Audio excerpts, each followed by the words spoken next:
Novels forever में खुशामदीद। Novel इकरार मोहब्बत, जिसकी राइटर है नातिया फ़ातिमा रिज़वी, उसकी ये लास्ट और सेकंड एपिसोड है और होपफुली कि इसका फर्स्ट पार्ट आप लोगों ने थोड़ी देर पहले इंजॉय किया होगा। तो आइए जल्दी से स्टार्ट करते हैं इस सेकंड और लास्ट पार्ट को बगैर किसी देर के। सैरिश की शादी की तैयारियां ज़ोरों शोर से शुरू हो गई थी। मंगनी की तकरीब को मुनासिब ना समझते हुए दोनों घरानों ने डायरेक्ट शादी करने का फ़ैसला किया। घर की सारी ख़वातीन माँ सिवाय लाज और दादों के बाज़ारों में घन चक्कर बनी हुई थी। हशम हस्बे मामूल शहर से बाहर गया हुआ था। लाज ने सबके लिए शाम को चाय के साथ लवाजमात तैयार किए, जिससे वो सब पूरे तरीके से इंसाफ कर रहे थे। यंग जनरेशन लाउंज के दूसरे कोने में बैठी आजकल की महंगाई और शादी में की जाने वाली ड्रेसिंग पर तबसरे कर रही थी, जबकि अम्मा समन और अतिया बेगम दूसरी जानिब बैठी शादी के इंतज़ामात पर गुफ्तगू कर रही थी। अम्मा, मेरी तो रातों की नींद उड़ी हुई है। बस खैरियत से सैरिश अपने घर रुखसत हो जाए तो मुझे भी सुकून मिल जाए। समन बेगम फ़िक्रमंदी से गोया हुई। तुम फ़िक्र मत करो, अल्लाह ताला के करम से इंशाल्लाह सब बखैर आफ़ियत अंजाम पाएगा। मुझे तो अपनी लाज की बहुत परेशानी, उसके मुस्तकबिल की फ़िक्र खाए जा रही है। बस मैं अपनी लाज को किसी महफूज हाथों में सौंप दूँ तो चैन से मर सकूँ। मेरे बच्चे की निशानी कितने ख़तरनाक लोगों के हाथों में रही। अतिया, मुझे डर है कि कहीं मलका और उसका बदबख्त भांजा मेरी बच्ची को कोई नुकसान न पहुँचा दे। आखिर में दादो हौल कर बोली, अम्मा ऐसा मत सोचिए, ऐसा कुछ नहीं होगा। सैरिश के बाद हम जल्दी लाज के लिए भी बर तलाश करेंगे। लाज को मलका बेगम के चुंगल से पूरी तरह से आज़ाद कराने के लिए उसकी शादी किसी अच्छे लड़के से करना बहुत ज़रूरी है। अतिया बेगम रसानियत से बोली, तुम ठीक कह रही हो, मगर लाज के लिए रिश्ता कहाँ? बोलते बोलते अचानक अम्मा की ज़बान को ब्रेक लगा। आंखों में एकदम जुगनू टमटमा उठे। अरे देखो तो, मुझ बुढ़िया की अक्ल को बच्चा बगल में और ढंडोरा शहर में। वो खुशी और इम्तिसाद से भरपूर लहजे में बोली, क्या मतलब अम्मा? समन बेगम ने उलझ कर इस्तफसार किया। अरे लाज के लिए रिश्ता तो हमारी आंखों के सामने है। दादो ने लाउंज के कोने में शॉपिंग देखते हुए एक नज़र लाज की जानिब देख कर कहा, अपना हशम? क्या हशम? दोनों बैक वक्त बोली। फिर अतिया बेगम मुसर्रत से बोली, अम्मा आप बिल्कुल ठीक कह रही हैं। सैरिश की शादी के बाद पहला काम बस यही करेंगे। सैरिश को मायूं बिठा दिया गया था। घर में करीबी रिश्तेदारों की आमदोरफ्त शुरू हो गई थी। कुछ लोगों ने लाज को देखकर काफ़ी हैरत व इस्तजाब का इजहार किया, जबकि बाकी की निगाहों में हसद और नापसंदीदगी के रंग नुमाया थे। सैरिश के ननियाल वाले भी दूसरे शहरों से आ चुके थे। कल रात से ही लाज के सर में शदीद दर्द था और इस वक्त वो कुछ हरारत भी महसूस कर रही थी। मायूं की रस्म अटेंड करके वो सैरिश और अपने मुश्तरका कमरे में आई तो चारों तरफ उपटन और मेहंदी की रची महक और कमरे की अबतर हालत देखकर उसके दर्द में मज़ीद इजाफा हो गया। वो बेजार होकर कमरे से बाहर निकल आई तो रास्ते में समन चच्ची से टकराते टकराते बची, अरे लाज, यहाँ क्या कर रही हो? बाहर लॉन में चलो, लड़कियाँ गाने गा रही हैं। चच्ची, मेरी तबीयत ठीक नहीं है, सर में बहुत दर्द है। वो बेबसी से बोली। उफ़ो, तो तुमने कोई दवा ली है? अच्छा ठहरो, मैं आलियान से कहकर तुम्हें डॉक्टर के पास भिजवाती हूँ। इसकी ज़रूरत नहीं है चच्ची, और मुझे टैबलेट लेने की आदत भी नहीं है। थोड़ा सो जाऊँगी तो दर्द ठीक हो जाएगा। लाज सहूलत से मना करते हुए बोली। तो अच्छा ऐसा करो, हशम के कमरे में सो जाओ। वो कमरा निस्बतन कोने में है और वहाँ शोर गल की आवाज़ भी नहीं जाएगी।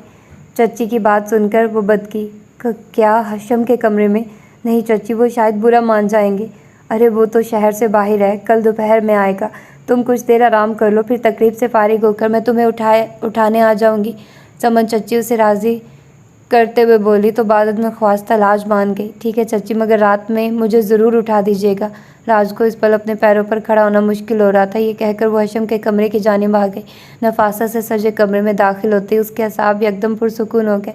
कमरे की सजावट पर मज़ीद कुछ और गौर किए बिना वो हशम के नर्म मुलायम बिस्तर पर ढह गए।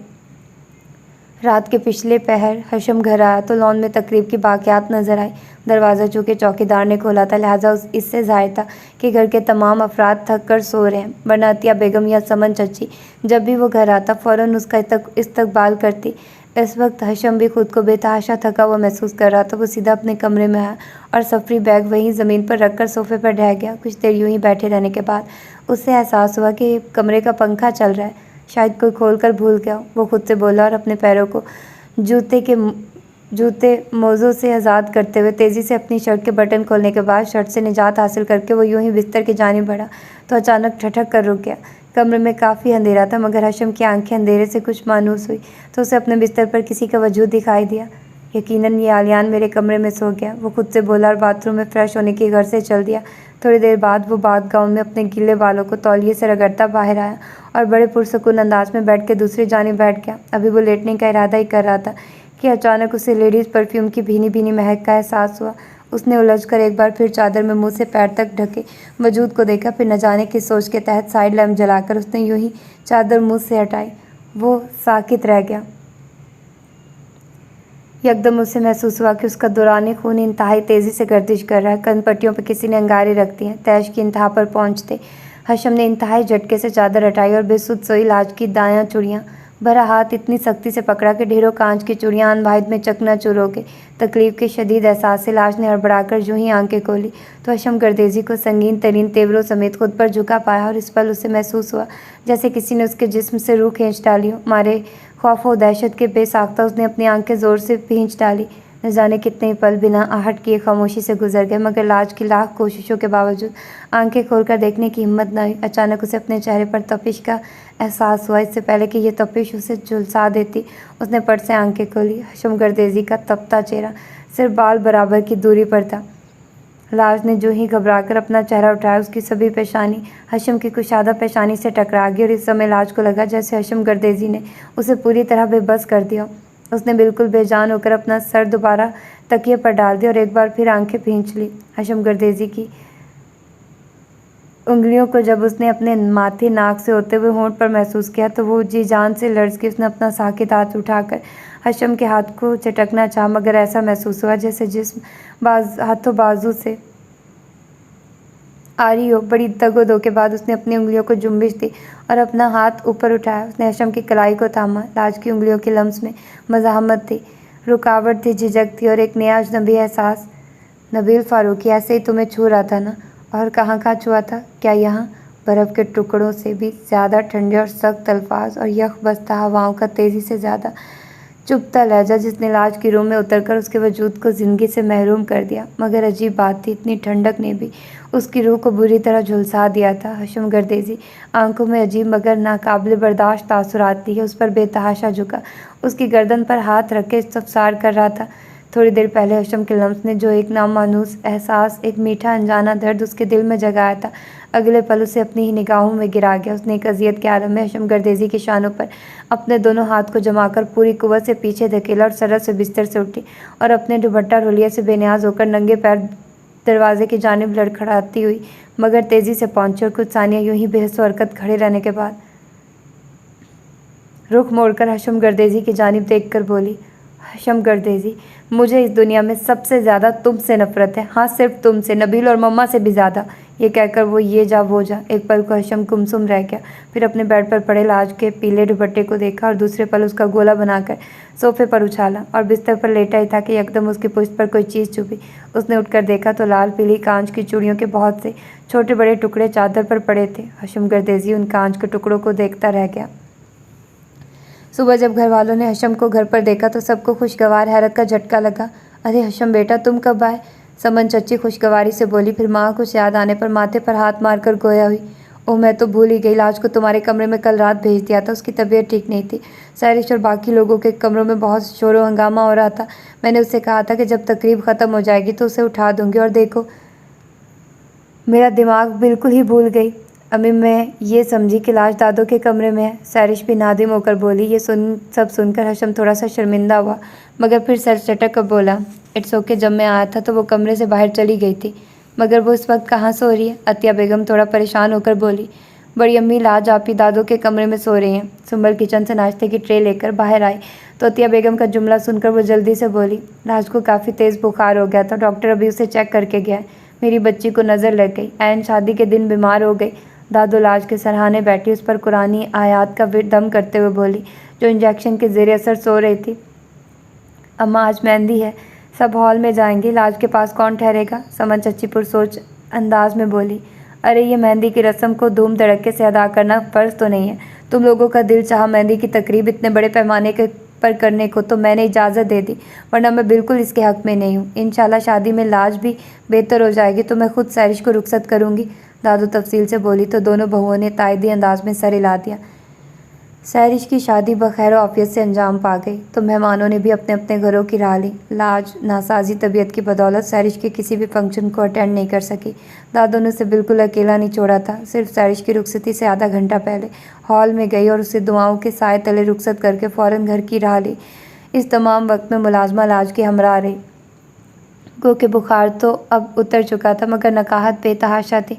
अब वो उन लोगों को क्या बताती। हशम गर्देजी ने उसके जिस्म से खून का कतरा कतरा अपने नोकदार लफ्ज़ों से चूस लिया है। इसके वजूद से ज़िंदगी की हरारत को छीन लिया है।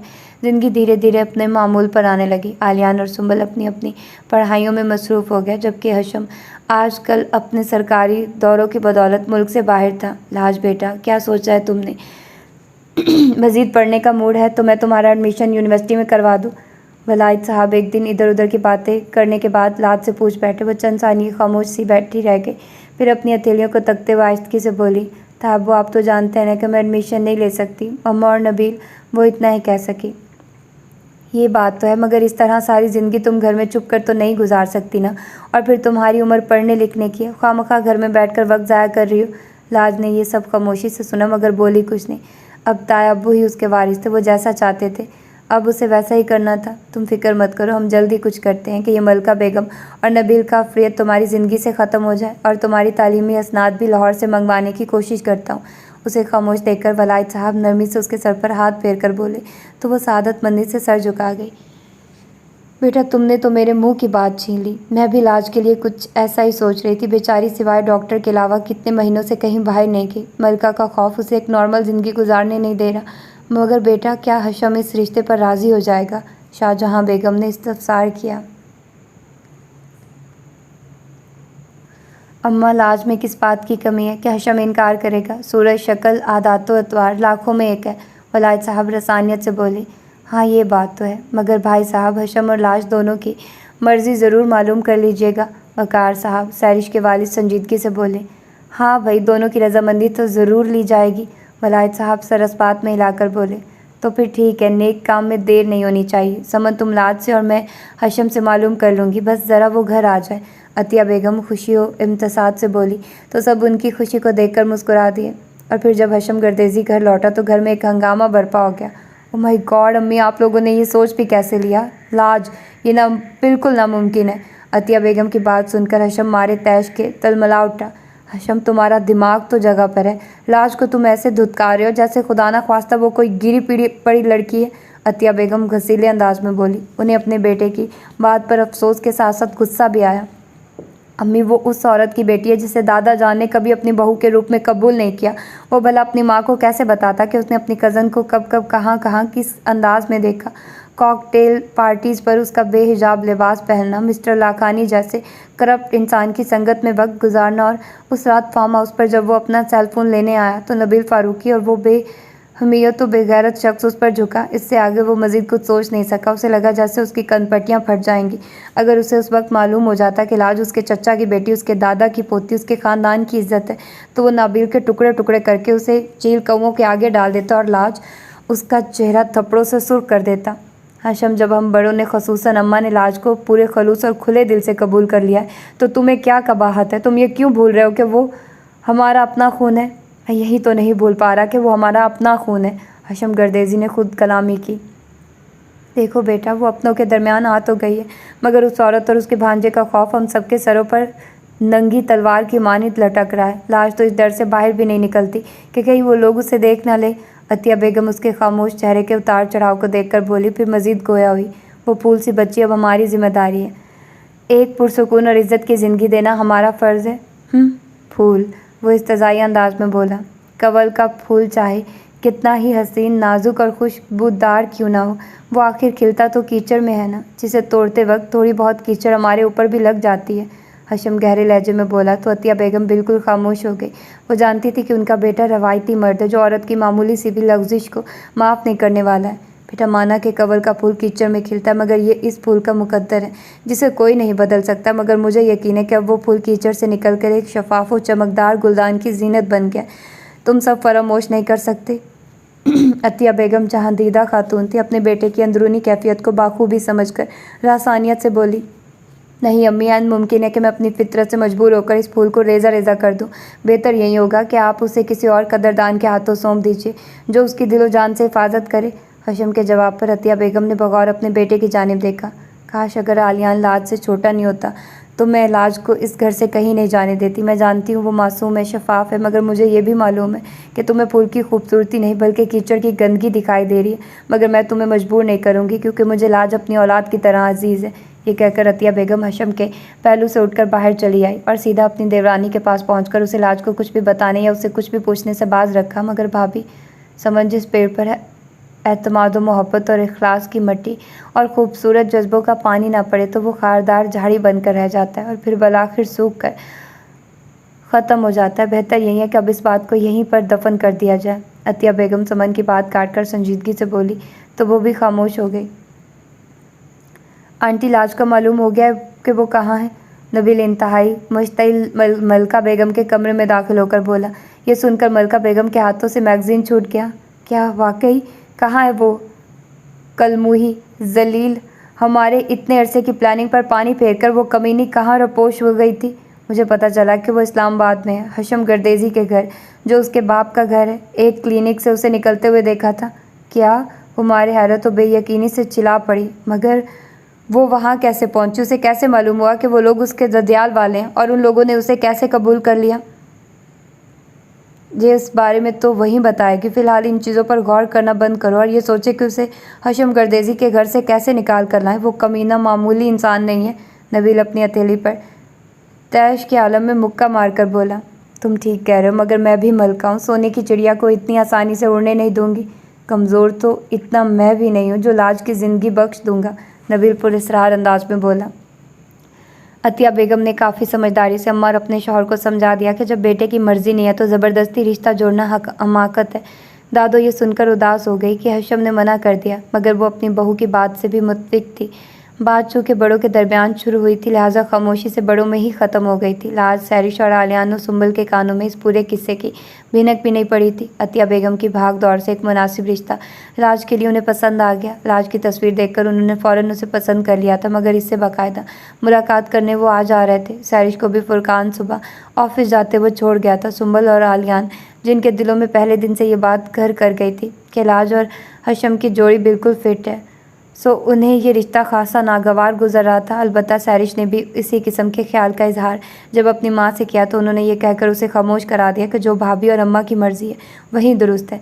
लाज उस किस्म की सूरत हाल से खासा घबरा रही थी, मगर सैरिश उसे कदम कदम पर तसल्ली और हौसला दे रही थी। वो लोग बाकायदा रिश्ता दे गए थे। अतिया बेगम और दादो बहुत खुश थी। अल्लाह का शुक्र है कि एक अच्छे घराने में मेरी बच्ची का रिश्ता पक्का हो जाएगा। मिसिज़ अनवर तो कह रही थी कि आज ही मुंह मीठा कर दो। अपनी लाज पर वारी सदके हो रही थी। दादो खुशी से बोली, हमारी आपी तो हैं ही इतनी प्यारी, कोई ऐसा हो ही नहीं सकता जो आपी को पसंद ना करे। सुंबल चहक कर बोली, बस हमारे भैया की ही नज़र कमज़ोर है। आलियान की बरजस्ता बात पर सबके मुस्कुराते चेहरे एकदम तारीख पड़ गए, जबकि लाज की आंखों में पहले तहीर फिर नागवारी के रंग उभरे। सभी पेशानी शिकन आलूद हो गई। अच्छा अम्मी, फिर कब मुंह मीठा होगा? सैरिश माहौल में अचानक दराने वाली कसाफत को दूर करने की गर्ज से बोली। बस ज़रा हशम लड़के की इंक्वायरी कर ले, फिर बहुत जल्द मुंह मीठा करवा देंगे। दादी संजीदगी से बोली। लाज खामोशी से उठकर वहाँ से चली आई। फिर लड़के की छानबीन के बाद बहुत तेज़ी से सारे मराहिल तय पा गए। लाज के दिल की कैफियत बिल्कुल खाली कमरे जैसी थी, जहाँ सिर्फ खामोशी और सन्नाटा था। एक गमगीर चुप्पे दिल की धड़कनों को सुनकर वो चौंक उठती। नबील एक धमाके के साथ मलका बेगम के हमरा गर्देजी हाउस में आ पहुंचा था। तुम्हारी हिम्मत कैसे हुई इस घर में कदम रखने की? फ़ौरन से पेशतर अपने इस घटिया भांजे को लेकर यहाँ से चली जाओ, वरना बहुत बुरा होगा। वलायत साहब गुस्से से कपकपाते हुए बोले, जबकि अंदर कमरे में समन चच्ची से बुरी तरह लिपटी। लाज खौफ व दहशत के मारे कांप रही थी। कुछ नहीं होगा लाज आपी, आपको ये लोग आपका कुछ नहीं बिगाड़ सकते, आप बिल्कुल परेशान मत हो। मैंने हशम भैया को फ़ोन कर दिया, वो बस आते ही होंगे। आलियान उसे तसल्ली देते हुए बोला। देखिए अम्मा, मेरी बेटी मुझे वापस कर दीजिए, मैं खामोशी से यहाँ से चली जाऊँगी। मलका बेगम वलायत साहब को गुस्से को कतई खातिर में लाए बगैर बोली। मत कहो मुझे अपनी गंदी ज़बान से अम्मा, तुमने हमारी लाज को बर्बाद करने में कोई कसर नहीं छोड़ी। वो तो मेरे रब का शुक्र है कि उसने हमारी बच्ची की असमत और जान की हिफाजत की और यहाँ पहुँचा दिया। आंटी, मैं आपकी गलतफहमी दूर कर दूँ।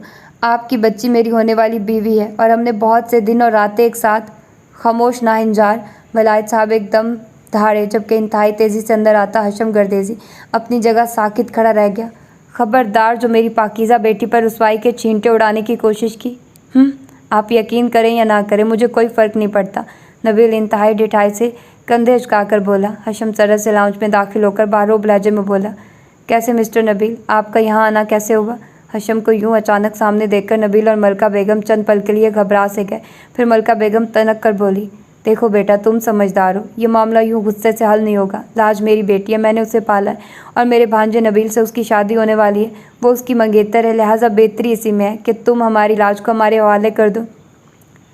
देखिए मोहतरमा, अव्वल तो लाज किसी गैर के घर नहीं बल्कि अपने बाप के घर पर है और ये सब उसके अपने हैं। हशम ने ठंडे लहजे में बाकी सबके जानिब इशारा करते हुए कहा, और रहा मंगेतर का सवाल, तो हम ये मंगनी अभी और इसी वक्त तोड़ते हैं और अब आप लोग यहाँ से जा सकते हैं। हशम के सर जुमलों ने मलका बेगम और नबील को बुरी तरह आग बगोला कर दिया। देखिए हशम साहब, मैं नहीं चाहता बाहर की दुनिया में इस बात का तमाशा बने और घर की बातें तश्त-ए-अज़बाम हो जाएं। लिहाजा दोनों घरानों की इज्जत इसी में है कि सीधे स्वभाव से आप मेरी लाज को मुझे सौंप दीजिए। नबील भी अपने इश्तियाल पर काबू पाकर हमवार लहजे में बोला, तुम कितने इज्जतदार हो ये मैं खूब जानता हूँ। बेहतरी इसी में है कि यहाँ से चलते बनो और लाज को भूल जाओ। अरे वाह, ऐसे कैसे भूल जाएं? इतने साल उसे खिलाया पिलाया पढ़ाया और अब कहते हो कि हम यहाँ से चले जाएं? ऐसा हरगिज़ मुमकिन नहीं। हम लाज को लिए बिना यहाँ से नहीं जाएंगे। हशम की बात पर मलका बेगम बल खाकर शाम की मानित फनकार कर बोली, तुमने उसे सिर्फ अपने मकसद के असूल के लिए इब्राहिम की मौत के बाद अपने पास रखा ताकि वो तुम्हारे लिए पैसे कमाने की मशीन बन जाए। मगर याद रखना मलका बेगम, हम इज्जतदार लोग हैं। लाज हमारे घर की हुर्मत है और अपनी हुर्मत की बका के लिए हम जान ले भी सकते हैं और दे भी। वकार साहब ठोस अंदाज में बोले, आपकी हुर्मत मुझे खुद अपनी इज्जत सौंप चुकी। चटाख। नबील की बात अभी पूरी भी नहीं हुई पाई थी कि हशम गर्देजी के जनाटेदार थप्पड़ ने उसके हवास चंद सानिया के लिए गुम कर दिए। इससे आगे एक लफ्ज़ भी बोला तो गुद्दी से ज़बान खींच लूँगा। निकल जाओ अभी और इसी वक्त। हशम लावे की तरफ हटा, जबकि अंदर बैठी लाज को लगा कि उस पल ही उसकी रूह फ़क्स अंसरी से परवाज़ कर जाएगी। हशम गर्देजी, तुम्हें यह थप्पड़ बहुत भारी पड़ेगा। नबील अपने गाल पर हाथ रखकर कीनतुज़ निगाहों से उसे देखते हुए बोला, एक बात अपने छोटे से जहन में अच्छी तरह बिठा लो नबील फ़ारूकी, मुझे कमज़ोर समझने की भूल मत करना, वरना तुम्हें पछताने का मौका भी नहीं मिलेगा। हशम गर्देजी सुलगती निगाहों से नबील को देखते हुए मखसूस अंदाज में बोला तो चंद पल के लिए नबील खामोश रह गया। हम इस वक्त जा रहे हैं, मगर अम्मा बेहतर यही होगा कि आप लाज को हमारे हवाले कर दें। मलका बेगम ने फिल वक्त यहाँ से जाना मुनासिब समझा था, मगर जाते जाते वो शाहजहाँ बेगम को तनबीह कर गई। नबील और मलका बेगम के जाने के बाद हशम गर्देजी खामोशी से लाउंज से निकलकर अपने कमरे की जानिब बढ़ गया। घर की फ़िज़ा अजीब सी हो गई जब से नबील और मलका बेगम यहाँ से गए। हर शख्स परेशान और अपनी सोच में गुम था। लाज की समझ में नहीं आ रहा था कि वो क्या करे। उसके यहाँ आने से उस घर का सारा माहौल सुकून दरहम बरहम होकर रह गया था। आलिया ने फ़ोन पर सैरिश को इस बात की इतला दी तो वो भी परेशान सी चली आई। मुझे कोई रास्ता सुझाई नहीं दे रहा सैरिश, मैं क्या करूँ? अच्छा भला तुम लोग इत्मीनान की ज़िंदगी बसर कर रहे थे, मेरे आने से सब मुसीबत में आ गए। मुझे यहाँ नहीं आना चाहिए था। लाज सैरिश की शाने से लगी गलोगीर लहजे में बोली, तुमने क्या समझा कि हम लोगों ने चूड़ियाँ पहन रखी हैं या हम इतने कमज़ोर और बुज़दिल हैं कि एक लड़की को पनाह नहीं दे सकते? न जाने हशम वहाँ कब आ पहुँचा था। लाज के जुमले सुनकर दिलो जान से सुलग कर बोला तो लाज जैसे करंट खाकर सैरिश से अलग हुई। तुम्हारा कोई कसूर नहीं है लाज। आज जो तुम इस गर्दाब में फंसी हो तो इसके ज़िम्मेदार हम लोग हैं। अगर हमारे बुज़ुर्ग इब्राहिम चचा को पसंद की शादी की पादाश में यूँ दर बदर न करते तो आज तुम भी एक नॉर्मल ज़िंदगी गुजार रही होती। सैरिश हशम को तंजिया निगाहों से देखते हुए बोली। बड़ी अम्मी ने उसे हशम गर्देजी के नादिर ख्यालात जो लाज से मुतल्लिक थे उसके बारे में बता दिया था जब उसने खुद ही बड़ी अम्मी से लाज को बहू बनाने की ख्वाहिश का इजहार किया था। हशम गर्देजी अभी कुछ कहता कि एकदम फ़ोन की घंटी बज उठी। नाचार सैरिश फ़ोन सुनने आ उठी। जी आंटी, ये सब आप क्या कह रही हैं? सैरिश दुख से बोली तो हशम और लाज दोनों उसकी जानिब मतवज्जे हो गए। ठीक है, जैसे आपकी मर्ज़ी। ये कहकर सैरिश ने बोझल दिल से फ़ोन रखा। हशम ने उसे इस्तफामिया निगाहों से देखा, मगर वो कुछ कह बिना खामोशी से दादों के कमरे में चली गई। पीछे पीछे हशम गर्देजी भी चला आया। मिसिज़ अनवर कह रही थी कि उन्हें किसी ने बताया है कि लड़की का चाल चलन ठीक नहीं है, लिहाजा हम ये रिस्क नहीं ले सकते। उन्होंने रिश्ता तोड़ दिया है। सैरिश बोझल आवाज़ में सबको बता रही थी। लाज दरवाजे से सुनकर खामोश कदमों से पलट आई और चुपचाप बिस्तर पर आकर लेट गई। ये सब उस मलका बेगम और उसके भांजे की कारस्तानी है। मेरी फूल सी बच्ची के पीछे पड़ गए। हाय अब क्या होगा? दादो बोलते बोलते एकदम रोने लगी। अम्मा प्लीज़ हौसला करें, वो लोग हमारी बेटी का कुछ नहीं बिगाड़ सकते। मैं कल ही लाज का निकाह कर दूंगा। वलायत गर्देजी इंतहाई अटल अंदाज में बोले तो वहाँ बैठे सब लोग बुरी तरह चौंके। निकाह कल, मगर किससे? अतिया बेगम ने मुताज्जिब होकर इस्तफसार किया, मगर वलायत गर्देजी बीवी के सवाल को नज़रअंदाज करके हशम गर्देजी की जानिब देखकर मुखातिब हुए। तुम्हारा कल लाज के साथ निकाह है, तुम्हें मंजूर है तो ठीक है, वगरना कल मेरे जनाजे को कांधा मत देना। मेरा बेटा सिर्फ आलियान गर्देजी होगा। उस पल हशम को लगा जैसे आसमानी बिजली उस पर गिर पड़ी हो। वो अपना जुमला मुकम्मल करके ये जा वो जा, जबकि हशम हैरत व तहीर की ज़्यादती से खड़ा रह गया। ये डैडी क्या कह गए? मैं लाज से निकाह? अम्मी प्लीज़ ये सब क्या है? डैडी को समझाइए। हशम हवास भागता होकर अतिया बेगम से बोला, मगर वो भी हाथ झाड़कर उठ खड़ी हुई। हशम इस सूरत हाल में मैं तुम्हारी कोई मदद नहीं कर सकती। हशम ने मारे तैश के अपने बालों को मुट्ठी में नोच डाला। उसने दादो की जानिब उम्मीद भरी निगाहों से देखा, मगर दादो ने भी नज़रें बचा ली। जब कुछ ना सूझा तो पैर पटक कर तेज़ी से कमरे से बाहर निकल गया। ये क्या कह रही है सैरिश? मेरा निकाह हशम से? इंतहाई जोश इम्तसाद से सैरिश ने उसे आकर बताया तो ये सुनकर वो भौंकचा रह गई। हाँ मेरी बन्नो, जल्दी से बस दुल्हन बनने की फ़िक्र करो। कल सुबह तुम दोनों का निकाह है। अल्लाह ने हमारी ख्वाहिश कैसे पूरी कर दी ना। ताया अब्बू ने हशम भाई को कुछ भी कहने का मौका नहीं दिया, वरना तो लग रहा था कि वो एक लम्हे में इनकार करके चलते बनेंगे। आलियान के जुमले ने लाज को बुरी तरह चौंका दिया। तो ये निकाह हशम की मर्ज़ी के ख़िलाफ़ किया जा रहा है। भला वो शख्स मुझे कैसे कबूल कर सकता है जबकि मैं उसकी नज़र में? अरे अब सब कुछ सोचना छोड़ो और हशम भाई के सपने देखना शुरू कर दो। सच्ची तुम दोनों की जोड़ी बहुत जचेगी। सैरिश उसे चौंका कर बोली। मगर वो उफ़ो, अगर मगर छोड़ो, इंशाल्लाह सब कुछ ठीक हो जाएगा। सैरिश उसकी बात काट कर बोली। सैरिश क्या वो इस रिश्ते पर अपनी मर्ज़ी से राज़ी हैं? अरे लाज आपी, आज पहली बार मैंने बड़ी अब्बू को इतने गुस्से में देखा। उन्होंने कहा कि या तो लाज से निकाह करो, वगरना मेरा बेटा सिर्फ आलियान होगा। सुमल सादगी से बोल उठी, जबकि सैरिश ने उसे आंखें दिखाई कि खामोश रहे, मगर वो समझी नहीं। लाज के अंदर सन्नाटे उतरते चले गए। उसने अपना दुखता सर हाथों में गिरा लिया। बड़े अब्बू अच्छा नहीं कर रहे हशम के साथ, मैं उनसे बात करती हूँ। लाज एक फ़ैसला करके उठी। पागल मत बनो लाज, बड़े अब्बू कुछ नहीं सुनेंगे। देखो जो हो रहा है, जैसा हो रहा है होने दो। तुम देख लेना कुछ वक्त हो बाद जब हशम भैया इस रिश्ते को कबूल कर लेंगे तो सब ठीक हो जाएगा। सैरिश उसे रोकते हुए बोली तो लाज बेबस हो गई। दस्तखत करते ही ड्राइंग रूम में मुबारकबाद का शोर उठा। अभी थोड़ी देर पहले ही हशम ने निकाहनामे पर साइन किए थे। ख़ानदान के चंद बुजुर्गों के दरमियान लाज और हशम का निकाह पढ़वा दिया गया था। अरे हशम ज़रा सा मुस्कुरा दो, अभी मुस्कुराने पर टैक्स नहीं लगा। फुरकान उसके संजीदा चेहरे पर चोट करते हुए बोला तो हशम जबरन भी मुस्कुरा ना सका। दादो रतिया बेगम तो चाहती थी कि लाज को सैरिश के कमरे से रुखसत करके हशम के कमरे में भेज दिया जाए, मगर हशम के संगीन तेवर और ख़राब मूड को देखकर फ़िलहाल रुखसती का प्रोग्राम मुलतवी कर दिया। वलायत गर्देजी ने भी मसलहतन इस वक्त रुखसती पर जोर नहीं दिया। उन्हें बस ये इत्मीनान हो गया था कि लाज अब हशम की मनकुहा है और अब नबील और मलका बेगम के नापाक इरादे कभी कामयाब नहीं हो सकेंगे। दिन खामोशी से एक दूसरे के पीछे गुजरते चले गए। हशम हस्ब मामूल अपने बिजनेस में मसरूफ़ था। लाज बाखूबी जानती थी कि वो मसरूफ़ उसके वजूद से भागने के लिए ख़ुद को घर से दूर कर रहा है। वह सैरिश उन दिनों तख्लीक के मराहिल से गुजर रही थी। घर में सभी इंतहाई बेसब्री से नन्हे मुन्ने मेहमान की आमद के मुंतज़िर थे। हशम ने अपने दोस्त से कहकर नबील फ़ारूकी के ऑफिस में इनकम टैक्स की रेड करवा दी थी, जिसके पास से बहुत भारी तादाद में ब्लैक मनी बरामद हुई थी। वो बुरी तरह से अदालतों के चक्कर में फंस गया था, जबकि वलायत गर्देजी ने लाज के तमाम डॉक्यूमेंट्स मंगवाकर उसका एडमिशन यूनिवर्सिटी में इकनॉमिक्स डिपार्टमेंट में करा दिया था। यूनिवर्सिटी में दाखिले के बाद लाज भी कनूतियत और यासियत के समंदर से थोड़ी बहुत बाहर निकली थी। उसने अपनी तमाम तर तवज्जो पढ़ाई पर मरकूज़ कर दी थी। इन्हीं खामोश और बेजार दिनों में सैरिश की जानिब से खुशखबरी आई। उसके घर चांद सी बेटी हुई थी। पूरे घर में खुशी की लहर दौड़ गई थी। इतने दिनों बाद हशम गर्देजी के लोगों पर भी मुस्कुराहट आई थी। वो सैरिश और बच्ची के लिए गिफ्ट लेने मॉल आया तो सामने उसकी निगाह खरीदारी करती एक मनमोहनी सी लड़की पर पड़ी। वो तेज़ी से उसकी तरफ आया। अरे आलिया, तुम यहाँ कैसे? लड़की हशम की आवाज़ पर मतवज्जे हुई और उसे देखकर बेपनाह खुश हो गई। ओह माय गॉड हशम, ये तुम हो? उफ़, कितने अरसे बाद हमारी मुलाकात हो रही है। जी मैडम, पूरे 10 साल बाद। हशम मुस्कुराकर बोला। वाकई 10 साल कितनी तेज़ी से गुजर गए कि मालूम ही नहीं हुआ। लेकिन तुम तो बिल्कुल वैसे की वैसी हो, बस ज़रा मोटी हो गई हो। मगर तुम बिल्कुल नहीं बदले, बिल्कुल, बल्कि और ज़्यादा हैंडसम और ग्रेसफुल हो गए हो। अच्छा ये बताओ, चिल्ड्रन डिपार्टमेंट में किसकी शॉपिंग कर रहे हो? अपने बच्चे की? वो हमेशा नॉन स्टॉप बोलती थी। जी नहीं, अपनी भांजी की। माँ बदौलत मामू बन गए। हशम हंसकर बोला। ओह अच्छा, मुबारक हो। और तुमने शादी वगैरह तो कर ली ना?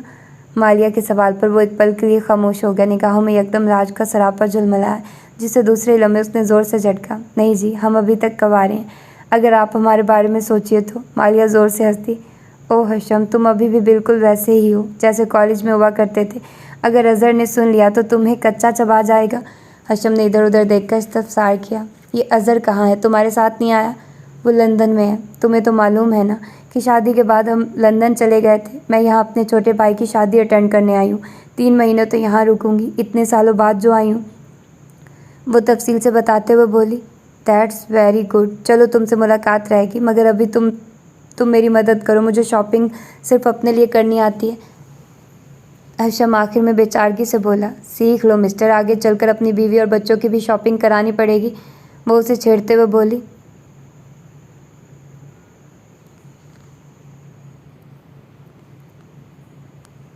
बीवी और बच्चों की माँ खुद ही शॉपिंग कर लेगी, वो तेज़ी से बोला तो मालिया हस्बे मामूल हंस दी। सैरिश की बेटी का नाम परी गुल रखा गया था। आज उसका अकीका था, जिसमें फुरकान और सैरिश ने करीबी लोगों को मदऊ किया था। ये तकरीब घर के लॉन में मुनक्किद की गई थी। आपी, परी गुल बिल्कुल मेरी तरह है। देखिए तो इसकी नाक कितनी शबाहत आ रही है मेरी। सुंबल परी गुल का एक एक नक्श बगौर देखते हुए बोली। उफ सुंबल, खुदा के लिए इस मासूम बच्ची को तो बख्श दो। अपनी नाक उसकी नाजुक सी नाक से मिला रही हो। आलियान मसनूई सदमे से बोला तो सैरिश और फुरकान दोनों कहका लगाकर हंस पड़े, जबकि लाज के लबों पर भी मुस्कुराहट आ गई। आप सब लोग आलियान का साथ देते हैं। उसने मेरी नाक की बेइज्जती की और आप सब हंस रहे हैं। जाइए, मैं अब किसी से नहीं बोलती। सुंबल बुरा मानकर रूहानसी अंदाज में बोलती अंदर की जाने बढ़ी तो फुरकान और आलियान दोनों उसे मनाने के लिए पीछे भागे। लाज, मेहमान बस आने ही वाले होंगे, तुम भी चेंज करके तैयार हो जाओ। सैरिश लाज की जानिब मतवज्जे होकर बोली। लेकिन मैं तो यही कपड़े पहन कर आई हूँ। तुम तो जानती हो मैं सीधा यूनिवर्सिटी से यहाँ आ गई थी। वो मुनमुनाकर बोली। क्या तुम्हारा दिमाग ख़राब हो गया? इतने फीके रंग के कपड़े तुम अकीके की तकरीब में पहनोगी? तुम कपड़े क्यों नहीं लेकर आई? वो उसे सरजनिश करते हुए बोली। ओहो सैरिश, इन कपड़ों में बुराई क्या है? राज बेजारी से बोली तो सैरिश ने हकीकी मायनों में अपना सर पीट लिया। तुम तो हो ही अकल से पैदल लड़की। चलो आओ, मैं तुम्हें अपना कोई सूट देती हूँ। फिर सैरिश ने ज़बरदस्ती अपनी कस्में देकर उसे अपना हॉफ वाइट कलर पर मल्टी रंग के मोतियों और सितारों से मज़यन काम वाला सूट पहनाया। हल्के से मेकअप में लाज बहुत प्यारी लग रही थी। लाज, तुम इतनी हसीन लग रही हो कि आज। हशम भैया, बोलते बोलते अचानक सैरिश रुकी। मेरा मतलब है सब हैरान रह जाएंगे कि आसमान का चाँद ज़मीन पर क्या कर रहा है। शिट। सैरिश सरहद से बात बदल कर बोली तो लाज ने भी किसी रद्द-ए-अमल का इजहार नहीं किया। हल्के फुल्के अंदाज में बोली। मुझे दागदार चांद से मिलाने की ज़रूरत नहीं है। अच्छा अब तुम भी जल्दी से तैयार हो जाओ। ये कहकर लाज कमरे से बाहर निकली कि यकदम उसे कुछ देर पहले कहे अपने ही अल्फाज कानों में सुनाई दिए। मुझे दागदार चांद से मिलाने की ज़रूरत नहीं है। आह, मम्मा और नबील के साथ गुजारी ज़िंदगी मेरे लिए इतनी बदनुमा और बदसूरत दाग है कि हशम गर्देजी के सामने मैं अपनी ज़बान देकर, जान देकर दूसरा जन्म भी ले लूँगी, तब भी वो इन दागों को फरामोश नहीं कर पाएगा। लाज दुख से खुद से बोली। मेहमानों की आमदोरफ्त शुरू हो चुकी थी और फिर वो भी आ गया था। हॉफ वाइट कुर्ते शलवार में फ्रेश सा उसकी मर्दाना वजाहत पूरी महफिल में नुमाया थी। वो कसदन ऐसी जगह बैठी जहाँ हशम की निगाह उस पर ना पड़े, मगर दादों को उसके बिना चैन नहीं आता था। फ़ौरन आलियान से ढूंढवा कर उसे अपने पास बिठा लिया था। अरे हशम भैया, भाई क्या इत्तेफाक है, आज लाज भाभी ने भी हॉफ वाइट रंग ज़ेबतन किया है और आप भी। क्या ये इत्तेफाक है या फिर? हशम दादी से मिलने उनकी तरफ आया तो आलियान इंतहाई शौक़ी से दोनों को देखकर हशम से इंतहाई शरारत अमेज़ लहजे में बोला, मगर हशम ने चिढ़कर उसका जुमला काटा। तुम्हें फजूल बोलने के सिवा कुछ नहीं आता? ये कहकर वो सैरिश और फुरकान की जानिब बढ़ गया, मगर उस वक्त लाज को अपनी तौहीन का बेपनाह एहसास हुआ। वो सुर्ख चेहरा लिए वहाँ से उठे और दादो, जो सैरिश की सास से महवे गुफ्तगू थी, उनसे निगाह बचाकर सैरिश के कमरे में आ गए। खाने के वक्त जब सैरिश को लाज की गैर मौजूदगी का एहसास हुआ तो उसने आलियान और सुंबल से इस्तफसार किया। पास बैठे हशम ने भी ये बात सुनी और बिल्कुल गैर इरादी तौर पर एक मतलाशी निगाह पूरे लॉन में डाली, मगर लाज उसे कहीं दिखाई नहीं दी। सब लोग खाने के बाद खुशगपियों में मसरूफ़ थे, मगर हशम गर्देजी की गैर इरादी तौर पर उठी निगाहें बार बार लाज को ढूंढ रही थी। तकरीब के इख्तिताम पर जब तमाम मेहमान एक एक करके रुखसत हो गए तो सैरिश इंतहाई ख़तरनाक तेवरों समेत कमरे में आई और फट पड़ी। हद होती है लाज, सारी तकरीब में तुम यहाँ कमरे में आकर छुप गई। इससे पहले दादू के पहलू में बैठी रही, ना मूवी बनवाई और ना तस्वीरें। क्या तुम मेरी खुशी में दिल से शरीक नहीं हो सकती थी? भरपूर शिरकत करने के लिए ही तो मैं दोपहर से आ गई थी और तुम्हारे कहने पर मैंने तुम्हारा सूट भी पहना था। हाँ, बहुत बड़ा एहसान किया है तुमने मेरे ऊपर, वो मुँह फुलाकर बोली तो लाज ने उसे मनाने की गर्ज से दोनों हाथों से सैरिश के बाजुओं को थामा। सॉरी मेरी प्यारी बहन, दरअसल मुझे बहुत थकन हो रही थी, प्लीज़ मुझे माफ़ कर दो, लाज मन्नत भरे लहजे में बोली तो सैरिश भी नरम पड़ गई। अच्छा ये बताओ, खाना तो ठीक तरह से खाया ना? सैरिश ने इस्तफसार किया। बिल्कुल जनाब, यूँ समझो 2 दिन का खा लिया, इतना लजीज जो था, लाज शरारत से बोली तो अचानक सैरिश को कुछ याद आया। अरे लाज, दादू को घर जाने की जल्दी हो रही थी, उन्हें घुटनों में दर्द हो रहा था, तुम्हें लेने भेजा और देखो गुस्से में मैं ये बात भूल ही गई। अच्छा फिर जल्दी बाहर चलो। लाज ये बात सुनकर जल्दी से सैरिश के हमरा बाहर आए, मगर वहाँ पहुँचकर उसके असाब को ज़ोरदार झटका लगा। सब लोग उसे छोड़ छाड़ कर चलते बने थे। ये सब लोग मुझे छोड़कर चले गए, लाज रुहानसी होकर सैरिश से बोली तो गेट की जानिब फुरकान से बात करते हशम ने चौंक कर उसे देखा। सैरिश, ये सब मुझे छोड़कर कैसे जा सकते हैं? वो बाकायदा रुहानसी हो गई। अरे लाज बाजी, आप तो ऐसे परेशान हो रही हैं जैसे कोई बच्ची मेले में खो गई हो। हशम भाई है ना, आप उनके साथ चली जाइएगा, फुरकान की छोटी बहन सायरा ने शोखी से कहा तो दूसरा झटका उसे हशम का नाम सुनकर लगा। चेहरे पर आए नाफहम तासुरात हशम की निगाहों की गिरफ्त में आए थे। इस पल वो कुछ खास सी लगी। सैरिश, तुम प्लीज़ फुरकान भाई से कहो कि वो मुझे छोड़ आए। लाज परेशान होकर सैरिश से बोली तो वो कुछ पल के लिए खामोश सी हो गई। अगर वो अपने ससुराल वालों के सामने हशम की मौजूदगी में उसे फुरकान के हमरा भेजती तो यकीनन वो मशकूक हो जाते, क्योंकि वो लोग लाज और हशम के दरमियान रिश्ते में मौजूद सरमोही से नावाकिफ़ थे। अरे लाज, तुम गई नहीं? फुरकान की निगाह उस पर पड़ी तो वह हैरत से बोला। फिर हशम पर निगाह पड़ते ही वो मायनी खेजी से मुस्कुराकर गोया हुआ। हाँ भाई, चांदनी रात है, पुरकैफ मुअत्तिर हवा, फ़िज़ा माहौल खुशनुमा है और फिर मौका भी और दस्तूर भी, लिहाजा फ़ायदा तो उठाना चाहिए।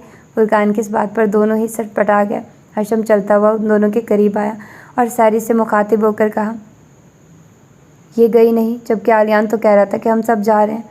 ओ तो यह आलियान की शरारत है। आलियान, काश इस वक्त तुम मेरे सामने होते।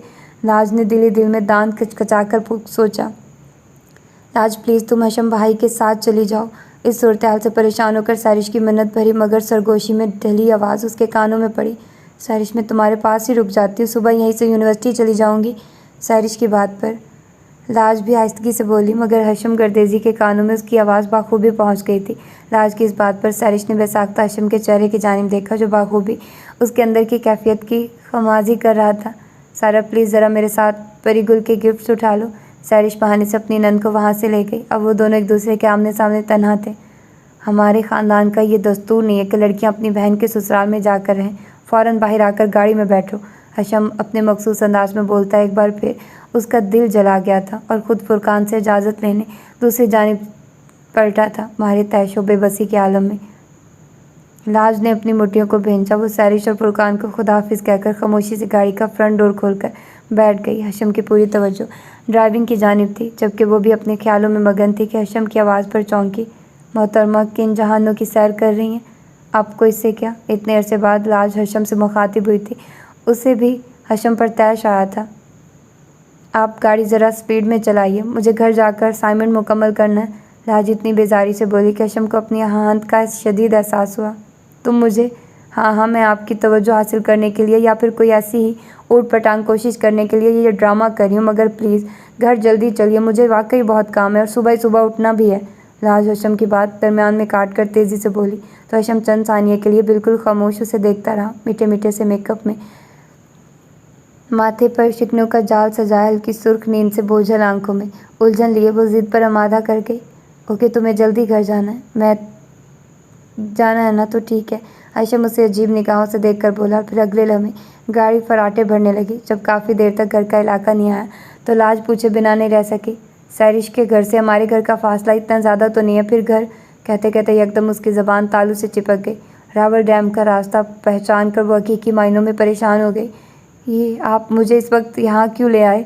डैम की मबहूत कर देने वाली खूबसूरती और दिलकशी जो चांद की रोशनी में जन्नत का हिस्सा मालूम होती है, उस पर डैम रात की मुहिब स्याही में मसनूई रोशनियों की सजावट से कोई तिलस्म को देखा मंजर पेश करता दिखाई दिया। हशम प्लीज़ घर चलिए, सब हमारा इंतज़ार कर रहे होंगे। लाज रोमानवी माहौल की रहनाई और हशम के साथ तन्हाई के एहसास से अंदर ही अंदर खाइफ होकर मिन्नत अमेज़ लहजे में बोली, तुम घर वालों की फ़िक्र मत करो, आज रात हम इस डैम के गेस्ट हाउस में गुजारेंगे। हशम लाज के बरक्स इंतहाई सुकून से बोला। तो हकीकी मायनों में लाज ने अपना सर पीट लिया। आखिर आप क्यों मुझे सताने पर तुले रहते हैं? कल मुझे हर सूरत में असाइनमेंट जमा करवाना है। हशम को लाताल्लुक बैठा देखकर वो मजबूरन नरमी से बोली, मगर उसने कोई जवाब न दिया। रात की तारीकी और पूरे चांद की नीलगो रोशनी में डैम की खूबसूरती इतनी रोमान परवर और सहर अंगेज थी कि लाज का दिल भी अनोखी लय पर धड़कने लगा था। कुछ शादीशुदा जोड़े इस माहौल में गुम इन लम्हों को जैसे अपने लिए यादगार बना रहे थे। हशम गर्देजी उसे अपने साथ गेस्ट हाउस की इंतहाई पुरशिकवा इमारत के अंदर लाया तो लाज के जैसे हाथ तो पैरों में सनसनाहट से दौड़ गई। हशम, आप चाह क्या रहे हैं? क्यों मुझे परेशान कर रहे हैं? और दादू, वो कितना फ़िक्रमंद हो रही होंगी। तुम्हारी ये धौंस, ये मर्ज़ी ख़त्म करना चाह रहा हूँ। और घर वालों की तुम टेंशन मत लो। मैंने बता दिया कि तुम मेरे साथ मेरे दोस्त की शादी अटेंड कर रही हो और हमें काफ़ी देर हो जाएगी, लिहाजा आप लोग इत्मीनान से सो जाइए। ये सब सुनकर लाज के तलवे पर लगी और सर पर बजी। वो आसपास के लोगों का ख्याल करते हुए नीची आवाज़ मगर घसीले लहजे में बोली, आप खुद को समझते क्या? सिर्फ आप ही दूसरों पर अपनी धौंस, अपनी मर्जी मुसल्लत कर सकते हैं। मुझे यूनिवर्सिटी कल हर सूरत में जाना है, अभी और इसी वक्त घर चलिए। मैं भी देखता हूँ कि कल तुम कैसे यूनिवर्सिटी जाती हो। न जाने क्यों वो इस पर लाज से चाहता था कि वो तमाम चीज़ों को बलाए ताक रखकर सिर्फ उसकी ज़ात को अहमियत दे, उसके संग कदम से कदम मिलाकर चलने में फ़ख्र महसूस करें। उस पल, इस वक्त, इस लम्हे वो सिर्फ उसकी कुर्बत के नशे में मदहोश रहे, मगर इसके बरक्स वो रत्ती भर भी उसे तवज्जो देने को तैयार नहीं थी। लाज ने नादानगी में उसकी मर्दानगी के जाम को चोट पहुंचाई थी जब उसने हशम के साथ घर जाने से बचने के लिए सैरिश के ससुराल में ठहर जाने की बात की थी। हशम उसे बड़े इस्तेहकाक और खुद एतमादी से गेस्ट हाउस के रूम में ले आया, जो अभी नीचे उसने इस्तकबालिया में मौजूद मैनेजर से बुक करवाया था, और किसी रूम सर्विस के बजाय खुद ही चाबी लेकर कमरे का दरवाज़ा खोल दिया था, जो नफासत और दिलकशी में अपनी मिसाल आप था। हशम, प्लीज़ बात समझने की कोशिश कीजिए, मुझे यहाँ वहशत हो रही है। इस बार लाज लजाजत से बोली। अब वहशत हो या दहशत, मैं बहुत थका हुआ हूँ और इतनी लंबी ड्राइविंग करके वापस घर जाने का कतई इरादा नहीं रखता। ये कहकर हशम इंतहाई बेपरवाही से बिस्तर पर चत लेट गया तो लाज को बेतहाशा रोना आने लगा। वो खामोशी से खिड़की के पास आकर बाहर झांकने लगी। यहाँ खड़े होकर डैम की खूबसूरती और ज़्यादा भरपूर अंदाज में उजागर हो रही थी। काफ़ी पल यूं ही गुजर गए। वो बाहर का नज़ारा देखने में इंतहाई महब थी कि एकदम उसे एहसास हुआ कि पीछे कोई खड़ा है। उसने जरा से गर्दन मोड़कर देखा तो पास खड़े हशम की आंखों में उसे यूं खौफज़दा देखकर मुस्कुराहट दर आई। वो भरपूर अंदाज से मुस्कुरा दिया। आप यहाँ खड़े क्यों मुस्कुरा रहे हैं? और वो फ़कत इतना ही बोल पाई थी कि अचानक हशम के मजबूत बाजुओं ने उसके नाजुक वजूद को अपनी आगोश में भर लिया। लाज को इस पल ऐसा लगा जैसे उसका दिल हलक में आ गया हो। हशम, वो इतना ही बोल सकी और वो बादल की मानित उस पर झुका और भरपूर अंदाज में बरस उठा। लाज आज भी उसके आगे बेबस हो गई थी। कब उसका वसाल चाहिए था, बस एक ख्याल चाहिए था। कब दिल को जवाब से गर्ज थी, होंठों को सवाल चाहिए था। शौक एक नफ्स था और वफा को पासे माहो साल चाहिए था। एक चेहरा सादा था जो हमको बेमिसलो मिसाल चाहिए था। वो लम्हे, वो पल, वो साथ थे जो हशम गर्देजी को न जाने क्यों खुद ही से बेगाना कर गई थी। आखिर क्या साबित करती थी वो कुर्बत, वो फ़राक़त, वो नज़दीकी? क्या वो मेरी ज़िद थी जो लाज के जारहाना रवैये से पैदा हुई? क्या वो महज इस्तेहकाक था जिसका मैंने फ़ायदा उठाया, या वो महज कमज़ोर लम्हों की गिरफ्त थी जिसने मुझे बेबस कर डाला था? या क्या फिर वो अपनायत, वो ख़ास जज्बे का एहसास, वो चाहत का कैफ था जो सिर्फ़ अपनी शरीके सफ़र की कुर्बत से जागता है? रात की तारीकी की गोद में जब उजाले ने आंखें खोली तो उन दोनों को एहसास हुआ कि जो ताल्लुक़, जो रिश्ता, जो नाता महज कागज़ पर बेजान पड़ा था, आज नामालूम जज्बों की बदौलत एक वाज़ेह हकीकत की शक्ल में उनकी रूहों में दाखिल हो चुका है, जिसे अब वो अपनी रूहों से निकाल कर तोड़ नहीं सकते। वापसी पर दोनों ने ही एक दूसरे से बात नहीं की और ना देखने की जसारत की। सुबह 7 बजे जब वो घर पहुंचे तो लाज सीधा अपने कमरे की जानिब दौड़ी थी, मगर हशम वहीं लॉन की बेंच पर उलझा सा बैठा रहा। लाज की यूनिवर्सिटी में सेमेस्टर शुरू हो चुके थे। वो पूरी तरह से पढ़ाई में मसरूफ़ होने की कोशिश में थी, मगर जहन बार बार भटक कर उस जफ़ाकश की जानिब पड़ जाता जिसने एक बार भी मुड़कर उसकी खबर न ली। हशम के उस अजनबी रवैये ने उसके दिल के हज़ारों टुकड़े बड़ी खामोशी से किए थे, मगर वो तो चुपकी मार का फ़न भी जानता था जो बहुत कारी था। हशम बिज़नेस के सिलसिले में सिंगापुर जाने की तैयारियों में लगा हुआ था। एक दिन वो उससे मिले बिना चला भी गया। लाज ने चुपके से अपने हाथों की पुछ से आंखों की नमी को रगड़ा था। लाज साहिबा प्लीज़ मेरी बात तो सुन लीजिए। लाज अपना आखिरी पर्चा देकर निकली तो अकब से उसे अरमान की आवाज़ आई। कितना दामन बचा रही थी वो इस शख्स से, मगर वो भी बहुत साबित कदम और मुस्तकिल मिजाज था। कई दिन से वो उसको भरपूर तरीके से नज़रअंदाज कर रही थी, मगर आज तो वो उसके रास्ते में आ खड़ा हुआ। एक्चुअली मैं आप ही के डिपार्टमेंट का हूँ, बल्कि आप ही की क्लास का। लाज को तीखे चतुनों से घूरते देखकर अरमान गड़बड़ा कर बोला, मुझे इस बात में कोई दिलचस्पी नहीं है कि आप इस डिपार्टमेंट के हैं या किसी और के। बराए मेहरबानी आइंदा इस तरह से मेरा रास्ता रोकने की कोशिश मत कीजिएगा। राज इंतहाई रखाई से कहती वहाँ से चली आई। अलबत्ता अरमान मिर्ज़ा ने उसे दूर तक पुरअज़म निगाहों से जाता देखा था। हेलो, हाँ आलियान, कैसे हो तुम? हशम ने सिंगापुर से घर फ़ोन किया तो आलियान ने रिसीव किया। फिर बारी बारी सब ने उससे बात की, मगर सिर्फ वही नहीं आई जिसकी आवाज़ लाशौरी तौर पर उसके कान सुनने के मुंतज़िर थे। फ़ोन रखकर हशम के अंदर एक अजीब किस्म की उदासी अंदर ही अंदर सरायत करती चली गई, जिसे वो कोई नाम नहीं दे पाया। फिर एक दिन घर में धमाका हो गया। अरमान मिर्ज़ा ने न जाने कहाँ से उसका एड्रेस मालूम करके अपने वालिदैन को लाज इब्राहिम का रिश्ता लेने भेज दिया। इत्तफ़ाक़न वलायत गर्देज़ी घर में मौजूद थे। जब दादो और अतिया बेगम ने लाज के निकाह की बाबत उन्हें बताना चाहा तो वलायत गर्देज़ी एकदम मदाखलत करके बोले, अभी दरअसल हमारी कुछ मजबूरियाँ हैं। हाँ या ना का जवाब हम आपको नहीं दे सकते, हमें थोड़ा वक्त दीजिए। वलायत गर्देज़ी के मुँह से इतनी अजीबोगरीब बात सुनकर सब हैरत से मुँह तकते रह गए। आपने उन लोगों को साफ साफ इनकार क्यों ना कर दिया कि लाज का निकाह हमारे बेटे से हो चुका है? आज पहली बार अतिया बेगम अपने शौहर से उलझ कर बात कर रही थी। आपने अपने बेटे के करतूत देखे? 1 साल होने आया लाज और हशम के निकाह को, मगर उसने रुखसती का नाम लेना तो दरकिनार, कभी ढंग से उससे बात भी नहीं की। मैं हशम का रवैया नहीं देख रहा, या फिर आप लोगों ने पट्टियाँ बांधी हुई हैं? उसे एयरपोर्ट छोड़ने सब गए सिवाय लाज और अम्मा के। अम्मा की चूँकि टांगों में दर्द था, मगर लाज वो क्यों नहीं गई? और ना आपके उस होनहार बच्चे ने उसके बारे में पूछा? वो बीवी है उसकी, मगर उसका रवैया उसके साथ गैरों वाला भी नहीं। इतने अरसे से खामोश बैठे वलायत गर्देज़ी आज लावे की मानित फटे थे। ये सुनकर सबके सर झुक गए। वाकई वलायत गर्देज़ी गलत तो नहीं कह रहे थे। तो तू क्या चाहता है कि हशम से लाज का रिश्ता तोड़कर अरमान मिर्ज़ा से जोड़ लें? दादो काफ़ी गुस्से में बोली थी, मगर बेटे का जवाब सुनकर सन्नाटे में आ गई। हाँ, अब हशम को फैसला करना है और जल्दी से जल्द करना है। या तो वो लाज को रुखसत करके बाकायदा हमारी बहू बनाए, या फिर इसे आज़ाद कर दे ताकि हम इसके मुस्तकबिल को बेहतर हाथों में सौंप दें। ये सुनकर बाहर बैठे सुंबल और आलियान, जो चुपकर बड़ों की बात सुन रहे थे, चकरा कर रह गए। आलियान लम्हा के 1000वें हिस्से में लाज के कमरे की जानिब भागा। सब कुछ सुनकर उसे ऐसा लगा जैसे खालीपन उसके अंदर उतर गया। अब क्या होगा लाज आपी? आप प्लीज़ हशम भैया को फ़ोन करके बुलाइए। सुंबल खौफज़दा होकर बोली, तायाबू मेरे सब कुछ है, वो जो भी फैसला करेंगे वो फैसला मेरा ही होगा। अब तुम लोग जाओ, मुझे नमाज़ पढ़नी है।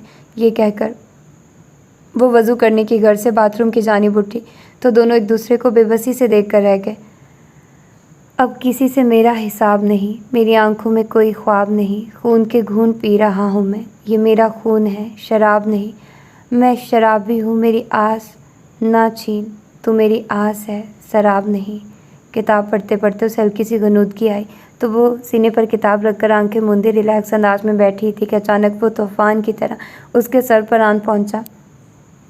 तुम जिस बात के सपने देख रही हो ना, वो कभी भी शर्मिंदा और ताबीर नहीं होंगे। वो तुम्हारा क्लास फेलो। हाँ, मुमकिन था कि उससे तुम्हारी शादी मैं खुद अपने हाथों से करवाता, मगर इस बिना पर जब तुम मेरे निकाह में ना आई होती। और ये बात तुम अपने जहन में अच्छी तरह बिठा लो कि अपनी मलकियत को मैं अपनी ज़िंदगी में किसी के भी हाथ नहीं सौंपता।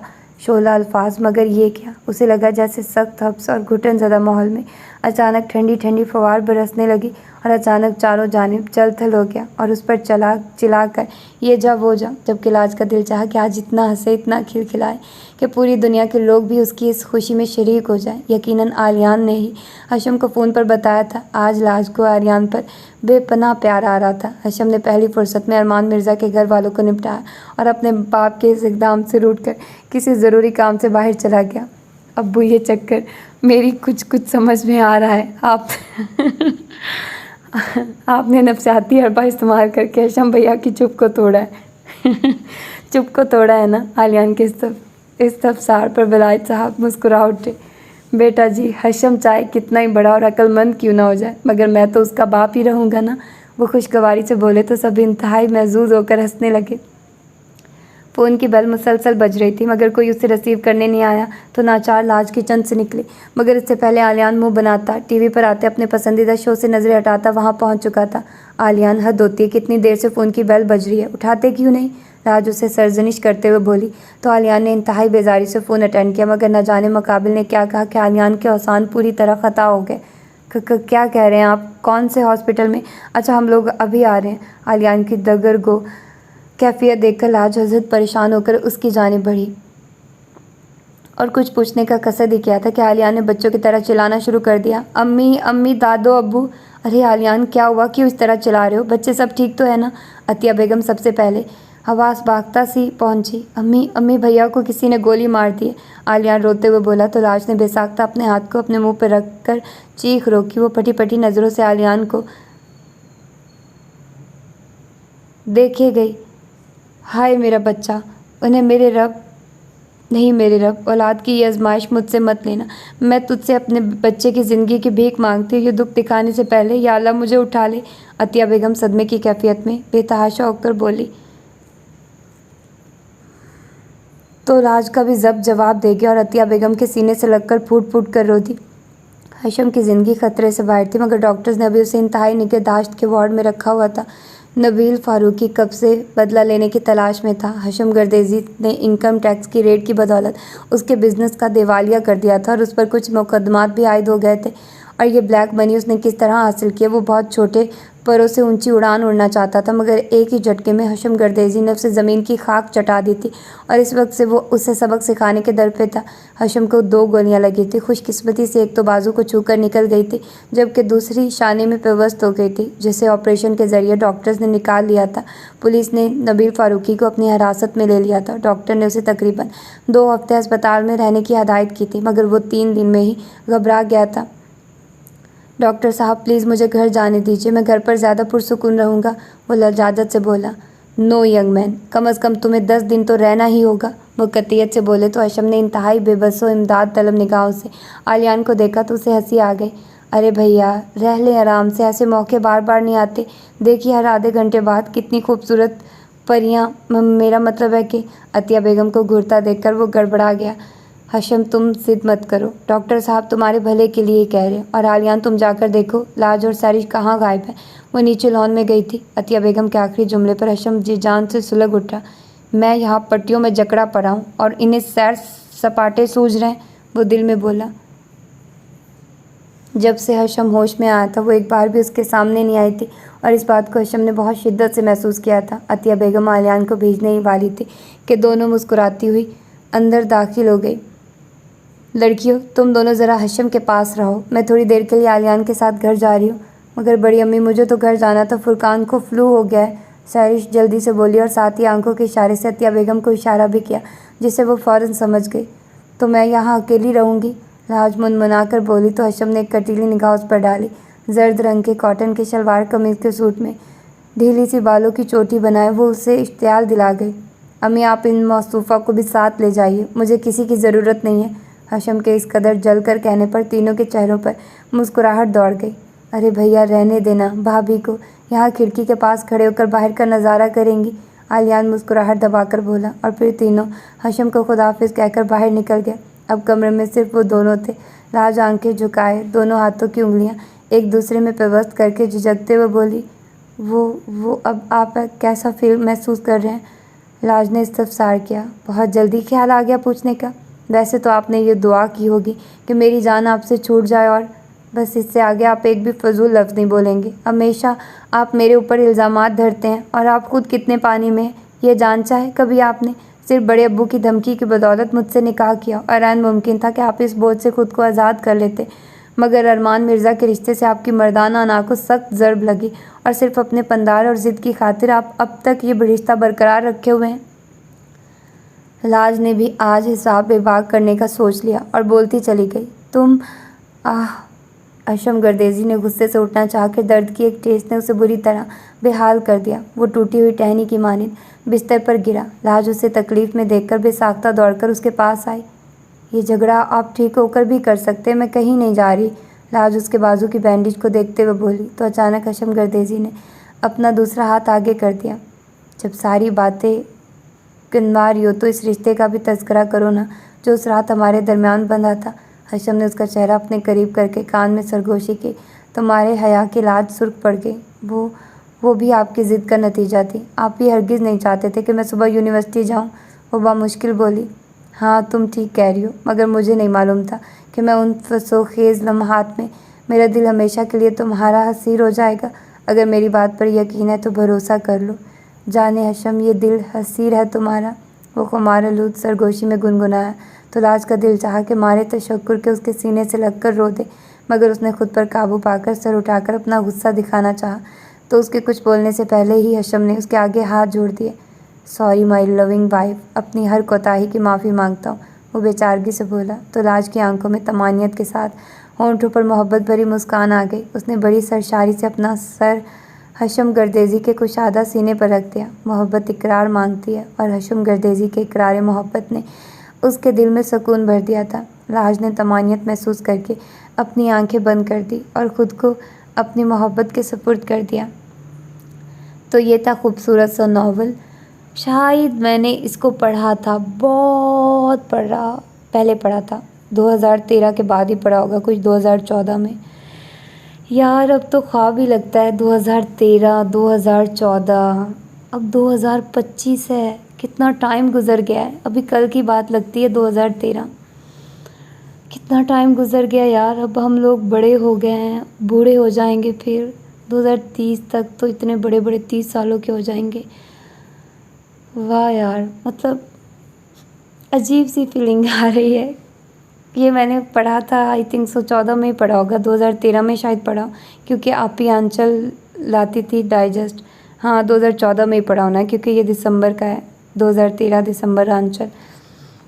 तो आप ही एक साथ ही नावल ले आती थी और फिर मैं पढ़ती थी, कभी छुप कर पढ़ती थी, पढ़ने नहीं देते थे, अब्बू नहीं पढ़ने देते थे और भाई लोग भी डांटते थे कि क्या ज़रूरत है पढ़ने की, मत पढ़ा करो।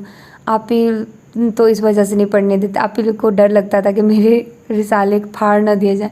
एक दफ़ा तो अब्बू ने पकड़ कर डाइजेस्ट चूल्हे में फेंक दिया था, तो वो जल भी गया था कुछ, फिर आप ही ने बाद में उठा लिया था।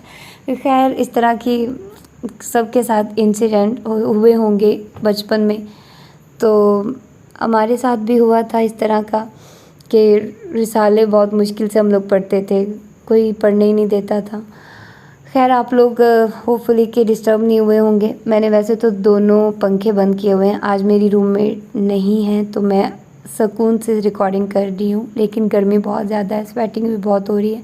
लेकिन खैर मैं इस चीज़ को बॉदर नहीं करती, क्योंकि मुझे होता है कि मैं आप लोगों को पुरसुकून तरीके से नावल पहुँचाऊँ। लेकिन साथ में ये था कि मेरा एकदम हाथ लगा है कुर्सी पर, कुर्सी के ऊपर चीज़ें थी और वो सारी नीचे गिर गई हैं। आप लोगों को आवाज़ तो आती रही होगी, और साथ में खिड़की है तो खिड़की से पता नहीं कोई परिंदा था या क्या, जो वो बोला है उसकी इतनी टैंट है सुनाई दी। पता नहीं आप लोगों को आवाज़ आई है या नहीं, लेकिन मुझे बहुत ज़्यादा आती रही और मैं बहुत ज़्यादा डिस्टर्ब होती रही हूँ।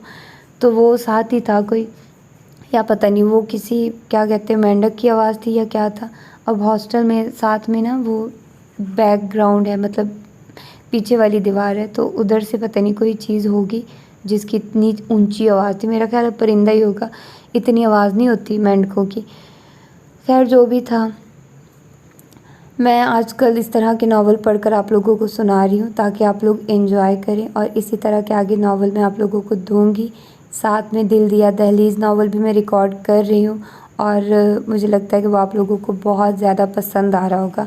वैसे भी उसकी स्टोरी बहुत ज़्यादा यूनिक है, बहुत अच्छी है, फिर वो भी बहुत ज़्यादा पुराना है, तकरीबन 30 साल पुराना नावल है। मुझे बहुत सारे लोगों ने कहा है कि ये तो 30 साल पुराना नावल है, आपने बहुत अच्छा किया उसको स्टार्ट किया। हाँ उसको स्टार्ट तो मैंने कर दिया, लेकिन उसको पढ़ना थोड़ा सा मुश्किल हो रहा है, क्योंकि उसका प्रिंट मुझे अच्छा नहीं मिला, और उसके अलावा जो मुझे प्रिंट मिला उसमें कुछ वर्ड मिसिंग है। मतलब प्रिंट इस तरह से है कि उसके सही तरह से उसकी वो पिक्चर नहीं ली गई। मतलब पता नहीं ऐसे क्यों करते हैं लोग। अगर आपने पिक्चर लेनी है तो थोड़ी अच्छे से ढंग से लिया करें ताकि हमें भी नज़र आ जाए, लेकिन नहीं, इन्होंने काम करना है इस तरह का और फिर कोई और मिलता ही नहीं हमें।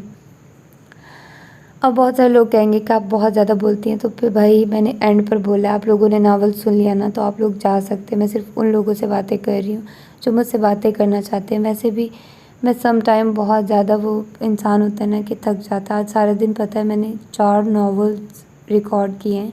एक नावल ऐसा था, इसी तरह का नावल था, मतलब उसके 2 पार्ट थे, ठीक है, और एक 1 घंटे का नावल था, और एक मैंने आज ही अपलोड कर दिया। तो इस तरह से सारा दिन मैंने रिकॉर्डिंग की है, क्योंकि आज मैं फ्री थी, आज मेरा ऑफ था, कल भी छुट्टी है, परसों भी छुट्टी है। तो इन दिनों में मैंने नॉवल रिकॉर्डिंग ही करनी है, ताकि आप लोगों को प्रॉपर तरीके से टाइम से नॉवल मिला करे। और फिर मैं चाहती हूँ कि अब गैप ना आए। तो फिर ठीक है, आप लोग मुझे अपना फ़ीडबैक ज़रूर दीजिएगा और बताइएगा कि आप लोगों को आजकल नॉवल कैसे लग रहे हैं, और अपना फ़ीडबैक मुझे ज़रूर देना। और फिर मिलते हैं किसी और अच्छे से नॉवल के साथ। आप लोग अपना ढेर सारा ख्याल रखिएगा, और हाँ, पाकिस्तान के लिए दुआ कीजिएगा। जंग का कोई फ़ायदा नहीं है, ये कोई अच्छी चीज़ नहीं है। इंडिया में चाहे हो या पाकिस्तान में हो, दोनों तरफ इंसान ही मरेंगे और उनका ही नुकसान होगा।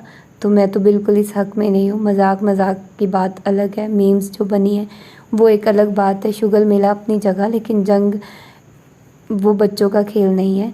और अल्लाह इस चीज़ से महफूज रखे। लोग तबाह हो जाते हैं, पूरे के पूरी कंट्री तबाह हो जाती है, शहर के शहर तबाह हो जाते हैं।